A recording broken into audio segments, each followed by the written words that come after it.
குந்தி தேவியின் ஆதங்கம். தன்னை சந்தித்த தன் அண்ணன் மகன் ஸ்ரீகிருஷ்ணரிடம் குந்தி தேவி, பிரியமுள்ள கண்ணா, என் மகன் தர்மபுத்திரனாகிய யுதிஷ்டிரன் சூதாட்டத்தில் ராஜ்யத்தையும் சொத்துக்களையும் இழந்தான்.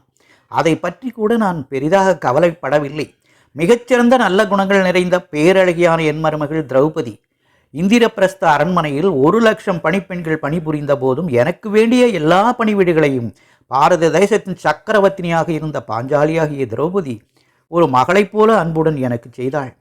அந்த சேவையில் ஒருபோதும் அவள் தவறியதே இல்லை. பணிப்பெண்களை எல்லாம் தன் குழந்தைகளாக நினைத்து அன்பு செலுத்திய நல்ல உள்ளம் படைத்தவள் அவள். அப்படிப்பட்ட பாஞ்சாலியாகிய திரௌபதி சூதாட்டத்தில் யுதிஷ்டிரன் தோற்றுவிட்டதால் தேவர்களே உதவி கேட்கக்கூடிய மாவீரனான அர்ஜுனனும் நிகரற்ற பலசாலியான பீமனும் மாவீரர்களான நகுலனும் சகாதேவனும் அரசவையில் இருந்த போதும் அவமானப்படுத்தப்பட்டு கூனி குறுகி நின்றாளே, அந்த அவமானத்தை என்னால் தாங்கிக் கொள்ளவே முடியவில்லை. ஒரு மன்னனாக நட்பண்புகளை உடையவனாக சாந்த சொரூபியாக யுதிஷ்டிரன் இருப்பது மட்டும் போதாதே. யுதிஷ்டிரன் யார்?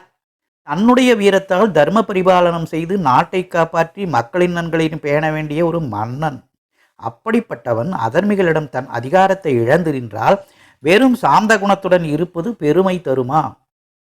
மன்னன் என்பவன் சாமபேத தான தண்டம் என்னும் 4 வகை உபாயங்களையும் பின்பற்றி நாட்டுச் செல்வங்களை பெருக்கி மக்களை பாதுகாத்து நல்வாழ்வு தர வேண்டியவன். தன்னுடைய வீரத்தால் தனக்குரிய ராஜ்யத்தை வென்று யுதிஷ்டிரன் ஆள வேண்டும். இந்த செய்தியை என் மகன்களிடம் சொல். இன்னொருவர் ஆட்சி செய்யும் ஹஸ்தினாபுரத்தில் வாழ்வது எனக்கு பிடிக்கவில்லை கிருஷ்ணா. அர்ஜுனனிடம் சொல். அவன் பிறந்ததும் வானத்தில் ஓர் அசரீரி.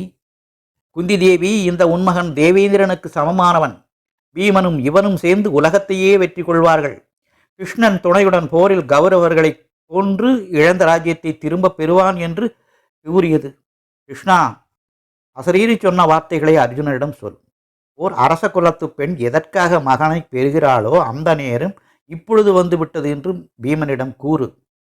துஷாதனனும் பேசிய கொடிய வார்த்தைகளை எல்லாம் பீமனுக்கு ஞாபகப்படுத்து. திரௌபதியிடம் அவளின் நலனை விசாரித்ததாக சொல். நற்குணங்கள் நிறைந்த திரௌபதி சொல்படி நடந்து கொள் என்று அர்ஜுனனிடம் சொல். பாண்டவர், திரௌபதி, அவர்களின் மகன்கள் அனைவரின் நலனையும் நான் விசாரித்ததாக சொல். நான் நலமாக இருக்கிறேன் என்று அவர்களிடம் சொல். கிருஷ்ணா, என் மகன்கள் அனைவரையும் நீதான் காக்க வேண்டும் என்று கூறி முடித்தாள் குந்தி தேவி. இந்த காணொளி பார்த்ததற்கு நன்றி. என்னுடைய ராமமூர்த்தி பியா சேனலை சப்ஸ்கிரைப் செய்யுங்க, லைக் பண்ணுங்க, ஷேர் பண்ணுங்க. ஸ்ரீகிருஷ்ணரும் குந்தி தேவியும் முழு காணொளி பாருங்கள். வணக்கம்.